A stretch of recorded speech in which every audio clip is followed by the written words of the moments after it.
Lesson 38, Hypothesis Testing Procedure for Two Population Proportions. Example 1. A random sample of 659 vehicles revealed that 347 of the drivers were male and 312 of the drivers were female. Of the male drivers in this sample, 291 were wearing their seatbelt. Of the female drivers in this sample, 286 were wearing their seatbelt. Based on this sample, is there a significant difference between the proportion of females and the proportion of males that wear seatbelts?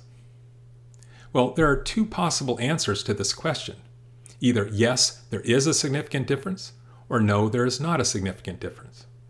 In order to address this question statistically, we need to conduct a hypothesis testing procedure in order to determine if this idea is valid or not valid.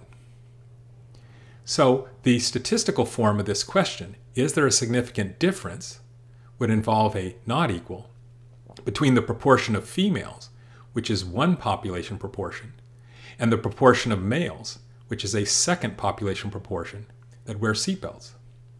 So the statistical form of this question would be P1 does not equal to P2, where P1 represents the proportion of females that wear seatbelts, and P2 represents the proportion of males that wear seatbelts.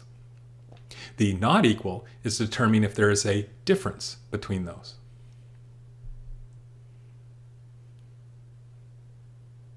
So we'll be conducting a hypothesis testing procedure for two population proportions.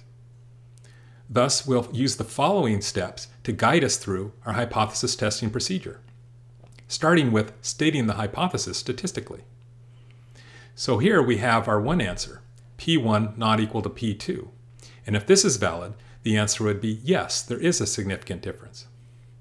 But if the answer is no, there's not a significant difference, then the opposite would be valid, and P1 is equal to P2.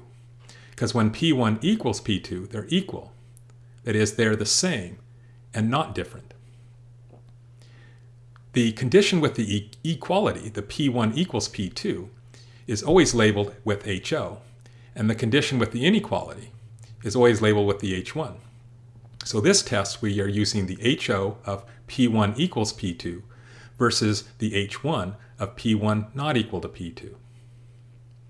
Now that we've stated our hypotheses statistically, we then need to select alpha, the level of significance.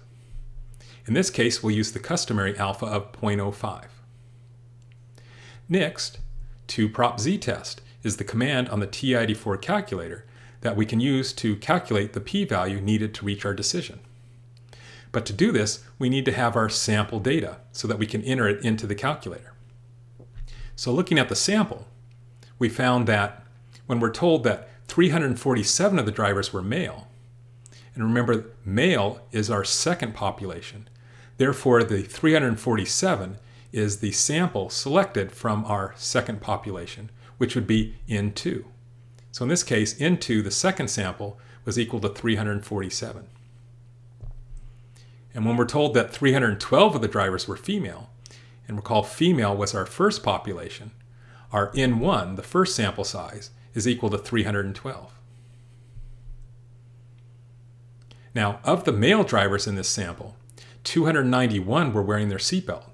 This is the resulting data value for the male drivers. Again, males was the second sample, so the second data value, X2, equals the 291.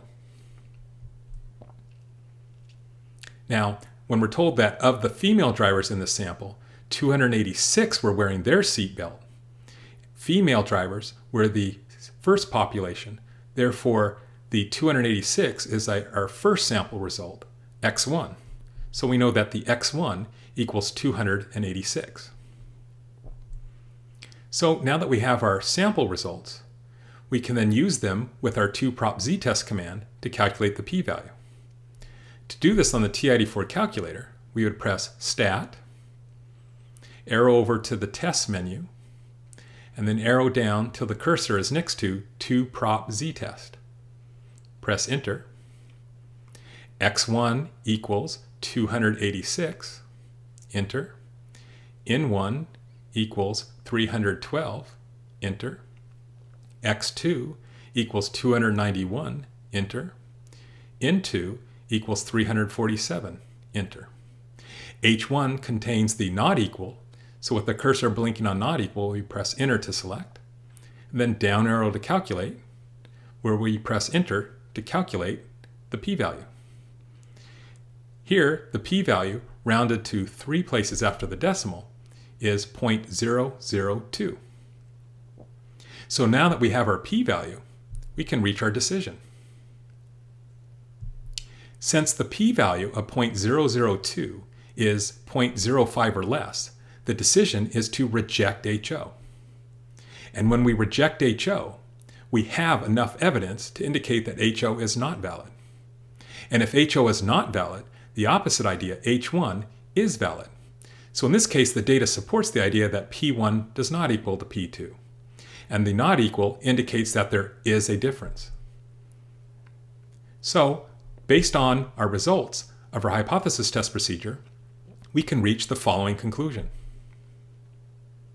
Therefore, based on this sample, there is a significant difference between the proportion of females and the proportion of males that wear seatbelts.